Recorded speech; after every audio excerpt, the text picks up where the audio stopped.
Assalamualaikum cuy, balik lagi ketemu Mamang di channel Capruk. Long time no see cuy, baru ketemu lagi di tahun yang baru ini. Ya masih sama seperti sebelumnya, kali ini Mamang kembali akan membahas sebuah alur film bertemakan agen rahasia yang diperankan oleh Matt Damon. Udah pada tahu dong siapa si Mamang Matt ini? Di filmnya kali ini diceritakan tentang seorang agen rahasia yang mengalami amnesia akibat sebuah misi yang gagal untuk dijalankannya. Agen rahasia ini kemudian berusaha mencari tahu jati dirinya yang sebenarnya, namun di perjalanannya mencari tahu siapa dirinya itu, ia harus menghadapi para agen rahasia lain yang berusaha untuk menghabisinya. Gimana keseruan dari film legendaris Mamang Matt kali ini? Cus, kalau gitu kita langsung masuk aja ke alur cerita filmnya cuy.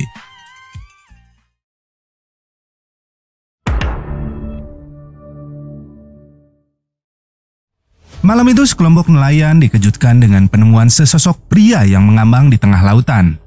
Mereka pun berusaha untuk menyelamatkan pria tersebut. Sang kapten kapal kemudian berusaha mengobati pria itu, yang mana di tubuhnya terdapat beberapa butir peluru yang berhasil menembus tubuhnya. Di dalam tubuh si pria, sang kapten juga menemukan sebuah benda kecil aneh yang berisikan kode berangkas dari sebuah bank di Swiss.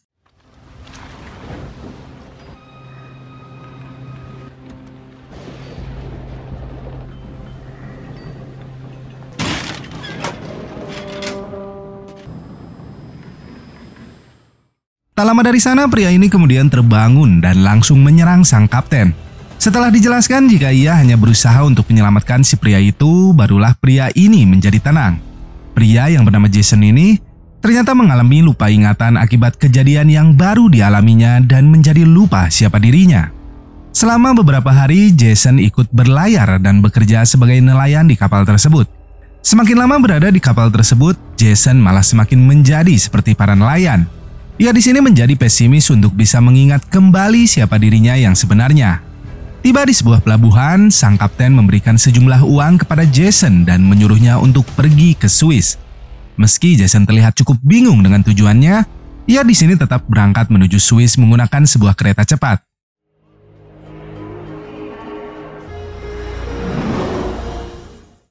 Tak memiliki tujuan, Jason akhirnya tertidur di sebuah taman kota di wilayah Swiss dan dibangunkan oleh dua orang polisi yang tengah berpatroli. So, aufstehen.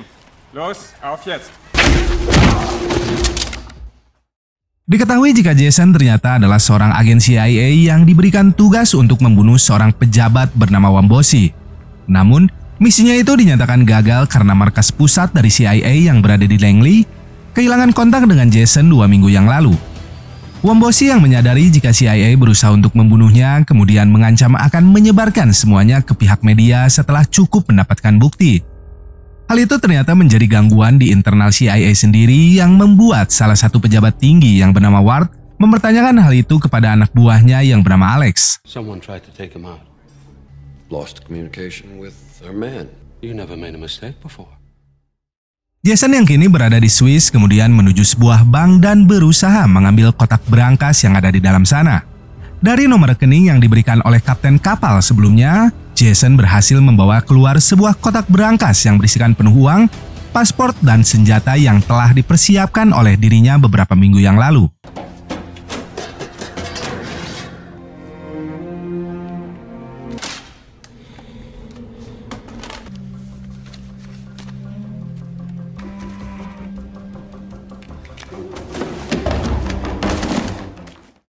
Kehadiran Jason di bank tersebut ternyata membuat dirinya dikejar oleh beberapa polisi lokal. Ia pun berusaha untuk bersembunyi ke dalam kedutaan Amerika menggunakan paspor Amerika yang dibawanya. Namun sayangnya di dalam sana sosok dari Jason kembali dikenali dan menjadi incaran para polisi Amerika yang menjaga tempat tersebut dan berusaha untuk menangkapnya.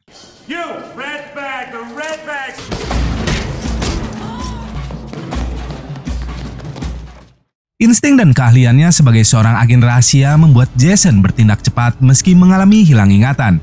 Ia pun dengan mudah bisa lolos dari kejaran para tentara yang ditugaskan memburunya. Melalui sebuah tangga darurat di luar gedung, Jason berhasil membodohi para tentara itu.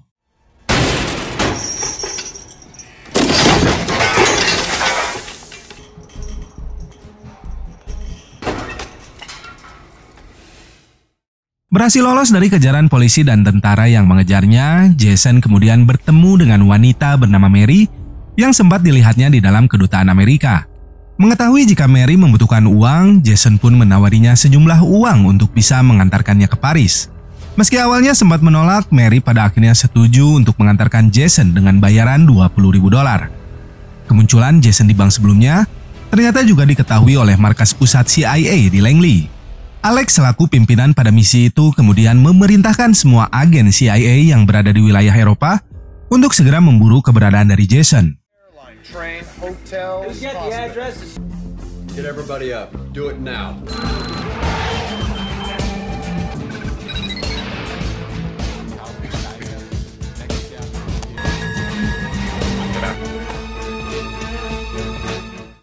Selama perjalanan menuju Paris, Mary terus mengoceh tentang kehidupannya. Meski Jason merasa tidak terganggu dengan semua ocehan itu, ia pada akhirnya menceritakan jika dirinya tidak mengingat apapun tentang dirinya.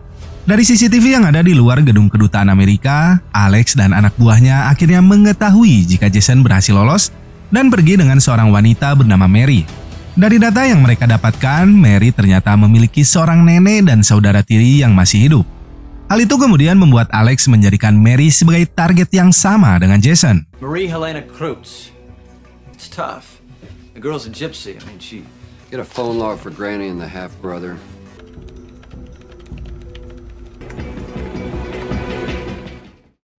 Di sebuah warteg, Jason memperlihatkan isi di dalam tasnya kepada Mary. Ia juga memperlihatkan bagaimana dirinya memiliki kemampuan membaca orang di sekitarnya, bahkan sampai mengetahui berat badan dari pengunjung lain di dalam warteg tersebut. Setelah puas memakan pepes tongkol di warteg itu, Jason dan Mary kembali melanjutkan perjalanan mereka. Pagi harinya mereka akhirnya tiba di Paris dan segera mencari alamat kediaman dari Jason.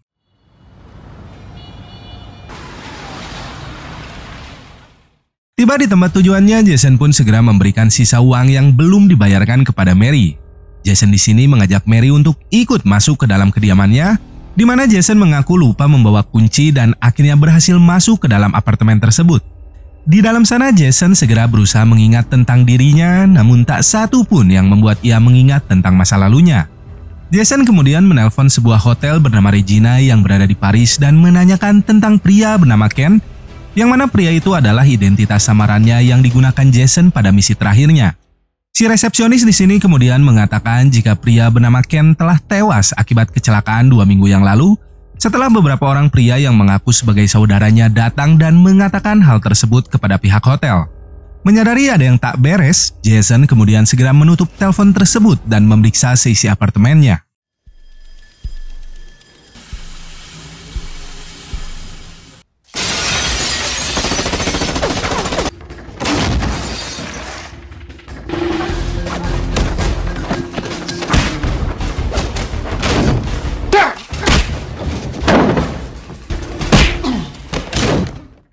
Meski Jason berhasil melumpuhkan agen CIA yang berusaha untuk membunuhnya, Mary di sini terlihat menjadi panik saat melihat foto dirinya yang menjadi buronan sama seperti Jason. Menolak untuk membuka mulutnya, agen CIA itu pun memilih untuk bunuh diri dengan melompat dari atas balkon. Merasa tak lagi aman berada di dalam sana, Jason mengajak Mary untuk segera pergi.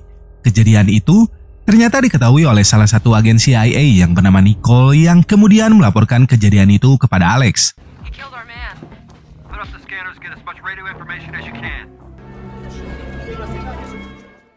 Jason kemudian pergi ke sebuah stasiun dan menaruh tas yang dibawanya ke dalam sebuah loker penyimpanan. Sempat terpikir untuk kabur ke tempat lain, namun di sini Jason memilih untuk kembali kepada Mary yang kini menjadi buronan akibat dirinya. Ia juga meminta kepada Mary untuk segera melaporkan semua kejadian barusan ke kantor polisi setempat, namun Mary menolak ide itu. Ia di sini malah meminta Jason untuk mencari tahu apa yang sebenarnya sedang terjadi. Di tengah obrolan itu, beberapa orang polisi terlihat mulai memantau mobil mereka dan tiba-tiba These people know who I am.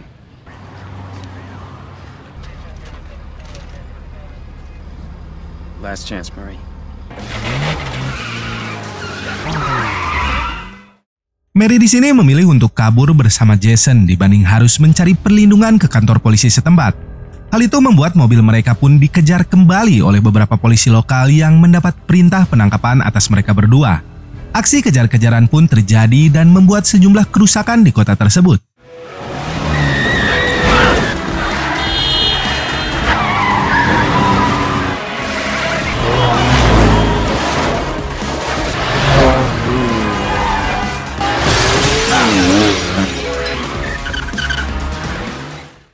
Setelah yakin jika tak ada lagi polisi yang mengejar mereka, Jason bersama Mary memutuskan untuk meninggalkan mobil itu dan mengubah penampilan dari Mary agar tidak dikenali pihak berwajib.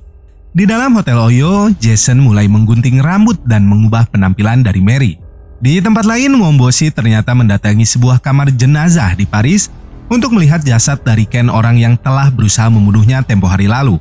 Namun di sini ia menyadari jika mayat itu bukanlah orang yang dicarinya.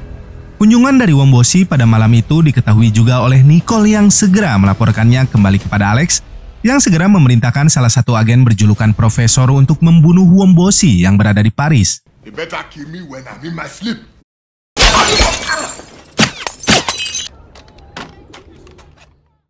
Berusaha kembali menggali ingatan yang hilang, Jason memutuskan untuk mengajak Mary mendatangi Hotel Regina di mana dulu dirinya yang menyamar menjadi Ken sempat menginap di dalam sana. Untuk memastikan tak ada yang membuntuti mereka, Jason meminta agar Mary masuk terlebih dulu. Mary juga diharuskan menghitung jumlah orang yang berada di lobi hotel tersebut sampai dengan langkah kakinya sampai ke meja resepsionis.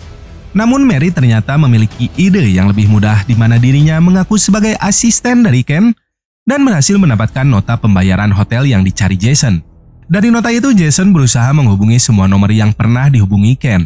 Di waktu bersamaan, mobil yang mereka tinggalkan sebelumnya berhasil ditemukan oleh polisi setempat. Hal itu membuat Alex mengutus si Profesor untuk memburu mereka berdua. Tak lama kemudian, Ward kembali datang menemui Alex untuk memberitahukan berita kematian dari Womboshi. Dengan tenang dan juga santuy, Alex mengatakan jika itu adalah perbuatan dari Jason yang ingin menyelesaikan misinya yang sebelumnya dianggap gagal. Womboshi was assassinated. He's following a protocol. I told you we'd clean this up.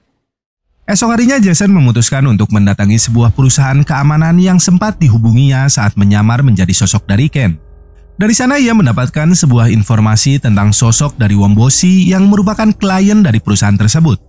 Di sebuah warkop, Mary tanpa sengaja mendengar sebuah percakapan tentang penemuan mayat dari Ken yang berada di kamar jenazah. Tanpa pikir panjang, Jason kembali mengunjungi tempat tersebut untuk memastikan sosok dari mayat itu. Sayangnya saat Jason tiba di sana, jasad dari mayat itu telah menghilang. Ia pun segera mengambil buku tamu dan mendapati jika Womboshi sempat mampir untuk melihat jenazah dari Ken sehari sebelumnya. Sayangnya Jason harus kembali kecewa saat mengetahui jika Womboshi yang mungkin mengetahui kebenaran tersebut telah tewas.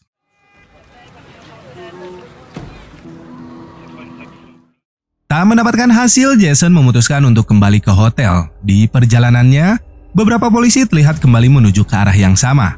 Merasa lokasinya tak lagi aman, Jason segera turun dari taksi dan membawa Mary untuk pergi sejauh mungkin dari tempat tersebut. Mary yang mulai panik dan mengira Jason adalah orang yang jahat kemudian berusaha untuk menjauhinya. Namun, Jason meyakinkan jika dirinya akan membawa Mary terlebih dulu ke tempat aman, barulah ia bersedia untuk meninggalkan Mary. Mary pada akhirnya meminta diantar ke sebuah tempat milik temannya bernama Eamon yang berada di wilayah pedesaan. Karena di sana Mary tak menemukan kunci yang biasa ditaruh di atas pohon toge, Jason memutuskan untuk masuk ke dalam secara paksa. Sayangnya tak lama dari sana, Eamon, si pemilik rumah, tiba di sana. Karena Eamon dulu sempat dekat dengan sosok dari Mary, ia pada akhirnya mengizinkan Mary dan juga Jason untuk menginap pada malam itu. Di tempat lain, Alex yang berhasil mengidentifikasi lokasi keberadaan dari Jason, kemudian segera memberitahukan informasi tersebut kepada Nicole. Di mana saat malam tiba, Nicole melanjutkan informasi itu kepada si Profesor untuk melakukan eksekusi terhadap Jason dan juga Mary. Which is definitely within the driving range of Paris. So this is our best guess. Esok paginya Jason dan Mary bersiap untuk kembali melanjutkan pelarian mereka. Namun tak disangka, si Profesor telah tiba di sana dan telah bersiap untuk membunuh Jason. Get in the basement. What? Bermodalkan sebuah senapan bagong, Jason tanpa ragu langsung mencari orang yang mengincar dirinya. Si Profesor yang melihat keberadaan dari Jason lantas segera berusaha untuk membunuhnya, namun gagal. Tak ingin menggagalkan misinya, si Profesor ini memutuskan untuk mengejar Jason untuk melakukan buy-one secara jantan.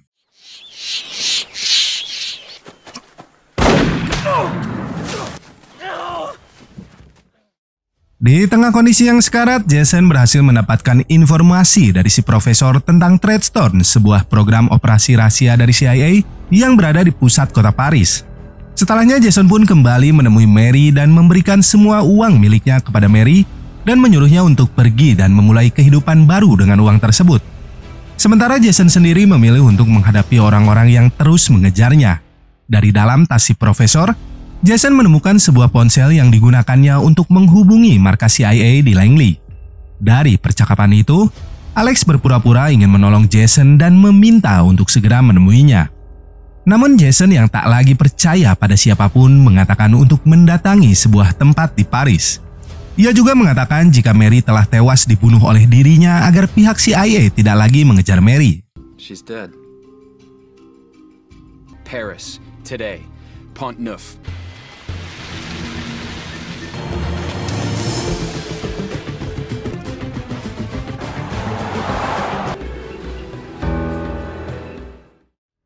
Jason yang menyadari kehadiran orang lain selain Alex di tempat tersebut kemudian memilih untuk pergi dari sana. Namun ternyata pertemuan itu hanyalah pengalihan dari Jason yang ingin menaruh sebuah pelacak pada salah satu mobil dari CIA yang mengintainya. Tak ingin kembali kehilangan targetnya, Alex kembali memerintahkan Nicole untuk mengutus agen mereka yang lain yang bernama Mannheim untuk menghabisi Jason. Get Nikki on the phone. 2 to 3 hours. Setelah mengetahui lokasi markas dari CIA di Paris, Jason yang telah tiba di sana mendapati jika bangunan itu dijaga ketat oleh beberapa agen dari arah luar. Namun hal itu tak menghalangi niatnya untuk mencari tahu tentang semua kebenaran atas apa yang menimpanya.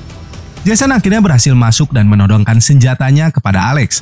Mengetahui jika anak buahnya itu mengalami amnesia, Alex pun memanfaatkan kesempatan itu untuk membuat Jason mengurungkan niat untuk membunuh dirinya. Alex kemudian menjelaskan jika Jason adalah salah satu agen mereka yang tergabung dalam operasi Treadstone, di mana para agen ini diperintahkan untuk membunuh target mereka secara rahasia. Ia juga mulai menanyakan apa yang sebenarnya telah terjadi di Marseilles, di mana Jason telah gagal melakukan misinya untuk membunuh Wombosi. What the hell are you talking about? You're a malfunctioning $30 million weapon. Now I want to know what happened in Marseille. I don't remember.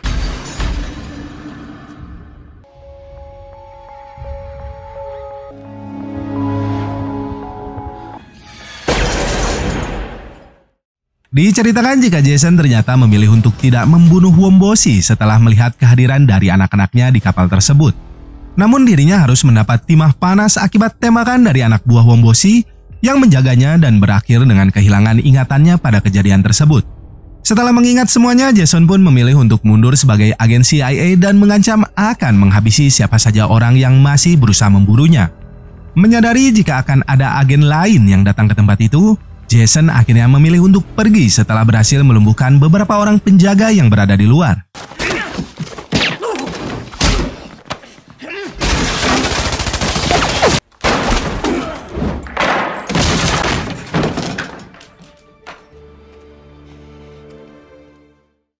Ward yang merasa jika operasi Treadstone milik Alex tidak akan bertahan lama, akhirnya memutuskan untuk menghabisi anak buahnya itu dan mengganti program Treadstone dengan program baru dengan sebutan Blackbriar.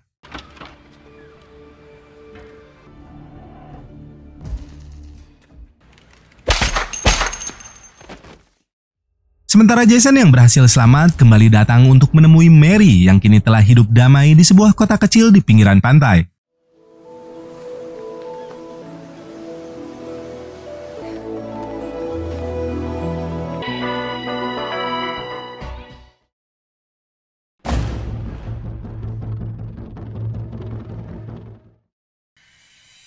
Ya oke cuy, cukup sekian alur film dari Mamang kali ini. Untuk yang nunggu review alur film sequelnya bisa dipantengin terus aja channel Mamang cuy. Seperti biasa, semoga video Mamang kali ini masih bisa menghibur kalian semua. Dan akhir kata dari Mamang, wassalamualaikum warahmatullahi wabarakatuh.